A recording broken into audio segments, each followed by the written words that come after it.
মালয়েশিয়ায় আয়োজিত হালাল শোকেসের ২১তম আসরে বিশ্বের ৩৮টি দেশের সাথে অংশ নিয়েছে বাংলাদেশ। মেলায় খাদ্য ও পানীয়, মডেস্ট ফ্যাশন, প্রযুক্তি এবং প্যাকেজিং, ই-কমার্স সহ মোট ১৪টি ক্লাস্টারে অংশ নেয় বিশ্বের মোট ৩৯টি দেশের ১,০১৯টি প্রতিষ্ঠান।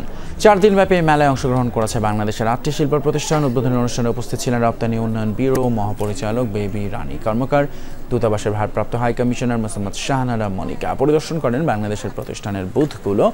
আরও উপস্থিত ছিলেন বাণিজ্য মন্ত্রণালয়ের যুগ্ম সচিব Mohammad Rehan Uddin, Bangladesh Malaysia chamber of commerce and ইন্ডাস্ট্রিজের প্রেসিডেন্ট সাব্বির খান, হাই কমিশনের প্রথম সচিব প্রণব কুমার ঘোষ সহ অন্যান্য ব্যক্তিরা। ২০ সেপ্টেম্বর পর্যন্ত চলবে আয়োজন।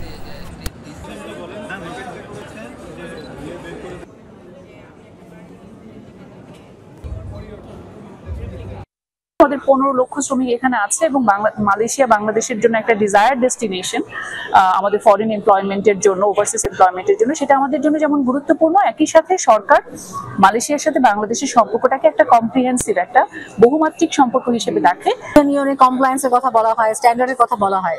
এই স্ট্যান্ডার্ডগুলো কিন্তু আমাদের হালাল কনসেপ্টের ভিতরে অলরেডি আছে ইমবেডেড। সো আমাদের এখন দরকার হলো মালয়েশিয়ার মার্কেটের সাথে আরেকটু আন্ডারস্ট্যান্ডিং যারা আসছেন, আর এই সাথে সাথে আমরা আসিয়ান মার্কেটেও যাতে ঢুকতে পারি, আমরা সেই জন্যই আমরা কথা বলছি।